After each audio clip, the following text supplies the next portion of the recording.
If you spend any amount of time looking into the mystery of Bigfoot, you eventually hit a fork in the trail. On one path, you have flesh and blood hypothesis. This is the mainstream view. Sasquatch is an undocumented North American primate, a highly intelligent, elusive animal. It eats deer and leaves footprints, and eventually it dies. We just haven't found the body yet. Then there's the other path, the path that many serious Bigfoot researchers refuse to even look down because they think it leads straight to Crazy Town. This is the path where Bigfoot isn't just an animal, it's something else. Something that connects the deep woods to deep space. It's the theory that Bigfoot and UFOs are inextricably linked, and that this massive creature travels not just through the underbrush, but through energy portals. Now, I'll be honest with you. Right up front, I find the portal theory incredibly far-fetched. My brain wants a biological explanation. But here's the thing. There's a surprisingly large amount of, meaning witness reports going back decades, where giant, hairy bipeds and anomalous aerial phenomena show up at the exact same time.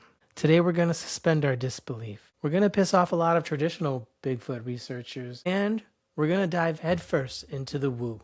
Let's explore the link between Bigfoots and UFOs. To understand this connection, we have to go back a bit. While indigenous legends have long spoken of star people and their connection to the hairy men of the forest, the modern overlap really exploded in the 1970s. Ground zero for this strangeness was Pennsylvania. Specifically around 1973, which is that's when I was born, and 74, there was a massive wave of UFO sightings across the state. But as researchers began taking reports on lights in the sky, they started getting reports of monsters on the ground.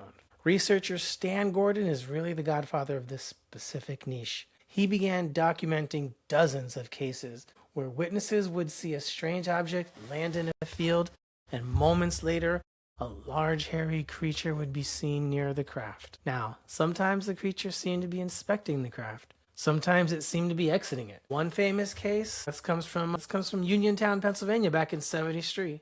It involved a large dome-shaped object landing in a pasture. Witnesses saw tall ape-like creatures with glowing red eyes pacing around it. When the witnesses got too close, the creatures didn't run away. Instead, the UFO suddenly started glowing intensely, and the creatures, they just vanished. This is where the problem starts for the biological crowd. An 800-pound ape doesn't just vanish when a light turns on. Throughout the 70s and 80s, these reports kept coming. People seeing Bigfoot creatures with glowing orbs hovering over their heads, tracks that would suddenly end in the middle of a snowfield as if the creature was lifted straight up. The correlation was too strong to ignore. Even if it was uncomfortable, it seemed that whenever high concentrations of UFO activity occurred, Sasquatch reports seemed to inevitably follow. So, if we are entertaining this idea, how does it work? This is where we enter what researchers affectionately and sometimes diversely call the woo.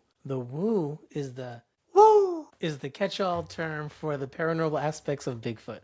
The central thesis of the portal theory is that Sasquatch is an interdimensional entity. Right. Doesn't live here full time. It commutes. Proponents argue that these creatures inhabit a reality vastly different from ours. Perhaps a parallel dimension or a different frequency of existence that sits right on top of our own.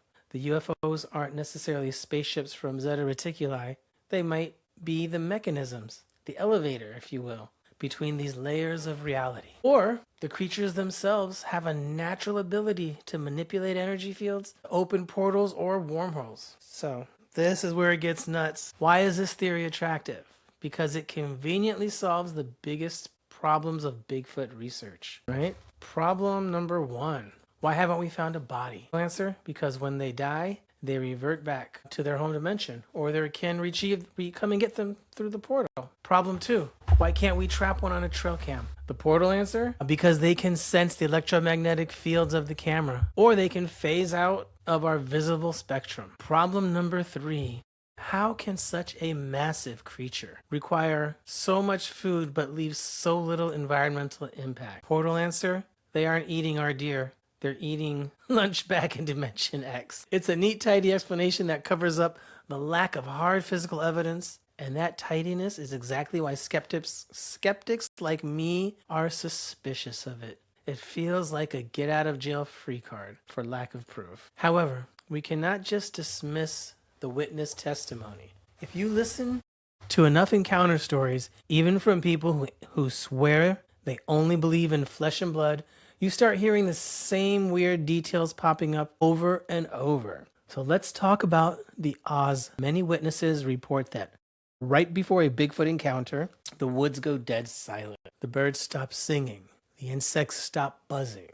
The air feels heavy, charged with static. Witnesses describe a feeling of intense dread, disassociation, almost like they've stepped out of their normal reality. Portal theorists argue this is the sensory effect portal opening nearby, a shift in the local environment's energy. Then there are the orbs, small balls of light, usually blue, orange, or white, zipping through the trees. These are reported constantly in Bigfoot hotspots, areas like the Pacific Northwest or the mysterious Skinwalker Ranch in Utah. Often a witness sees an orb, and minutes later, a Sasquatch appears. Or the Sasquatch is seen, and as it leaves, it turns into a ball of light and shoots off. Now, I know how this sounds. It sounds like science fiction.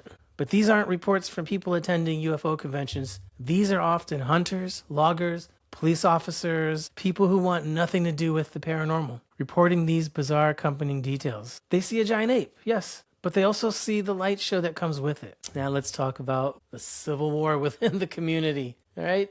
And this brings us to the crux of the issue.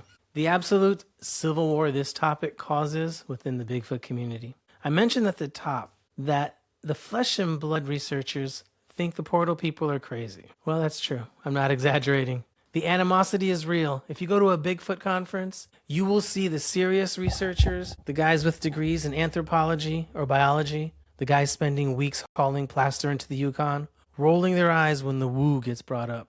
And why? Because flesh and blood crowd is desperate for legitimacy. We want mainstream science to take them seriously. They're trying to prove the existence of a biological animal using the scientific method.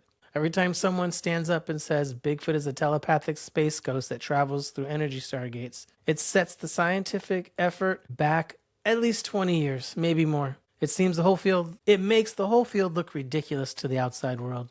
To the flesh and blood researcher, the portal theory isn't just an alternative viewpoint. It's an attractive threat to their credibility.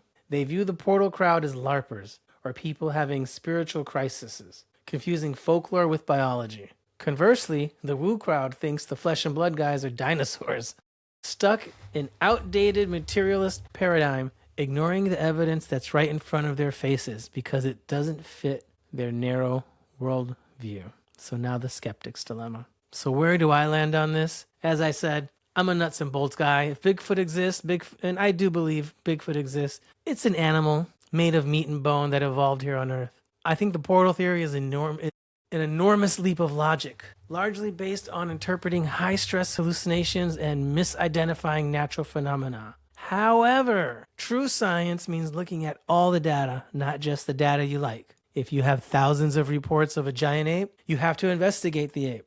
But if 20% of those reports also include strange lights in the sky, intense electromagnetic static, or instant disappearances, you can't just throw that 20% in the trash because it makes you uncomfortable. Ignoring the high strangeness aspect of the Bigfoot phenomena is bad science. Is Bigfoot flying a UFO? Probably not.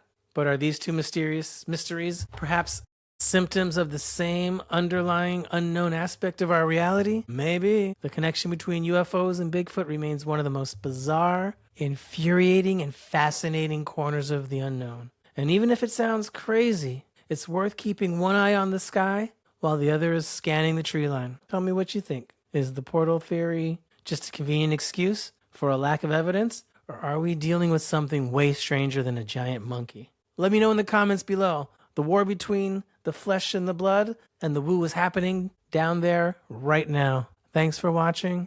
Stay strange.